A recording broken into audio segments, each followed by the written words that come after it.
Isang mapagpalang araw po sa ating lahat at ngayon nagbabalik na naman ng iyong lingkod. Sa araw na ito ay maghakot pala tayo ng kupra kasi ipa-deliver na. Kwarta na po ang person ba? Actually matagal na talaga ang bidyong ito. Pero dahil sa sobrang busy ko kaya matagal kong na-upload ang bidyong ito. Pero alam nyo naman basta estudyante palaging busy kaya walang oras sa pagbablog na ganito. Pero huwag kayong mag-alala, gagawin kong makakaya ko para maka-upload ng mga video. Kaya sana naman panoorin nyo ang mga video ko para kahit papaano ay masaya na ako, kahit like lang ay for the go. Actually, hindi talaga ako nangangarap na magiging vlogger balang araw.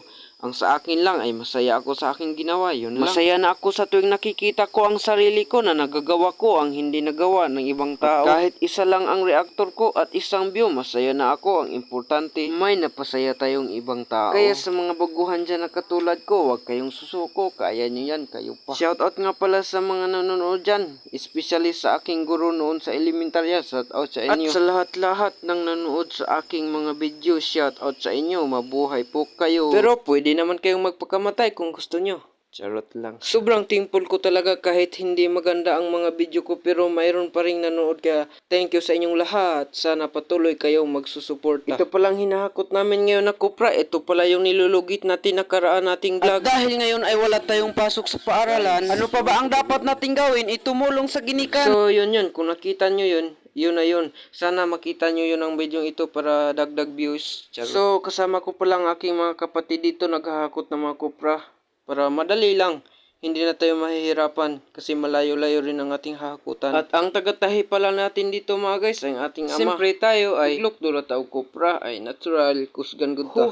Buhay nga naman ng tao, kailangan mo talagang magtrabaho. Kahit pagod ka na, kailangan mong magpatuloy sa pagtrabaho para may makain sa araw-araw na pamumuhay. Kaya tuloy lang sa pagkayod, maabot rin natin ang gusto nating abutin. Kahit maraming pagsubok sa ating buhay, huwag kayong susuko. Tuloy nyo lang. Kahit madapa ka man at luluha, masaktan at mawala ng pag-asa, mag-pray ka lang kay Bathala, siguradong pakikinggan ka niya. Kaya sana, palagi mong tatandaan, may dahilan ang ating Panginoon kung bakit tayo nandito ngayon sa mundong ibabaw. Kaya patuloy lang sa pagkayod, alisin nyo ang iyong pagod. Pero kapag hindi na natin kaya, ay, pahoy punta noon. Kapoy biya po na maglukdog kopra. Haha. Charot lang. Pero sa totoo lang, hindi talaga madali abutin ang mga pangarap. Kaya minsan talaga naisipan ko nang sumuko sa aking mga pangarap. Dagdag pa yung mga taong hindi naniwala sa akin, kaya gusto ko nang sumuko. Pero dahil may pangarap ako, ay naunsa. Kurdago na naoy na. Alam niyo, sa buhay, marami talagang mga pagsubok. Mga pagsubok sa iyong buhay bago mo makakamtan ang iyong tagumpay.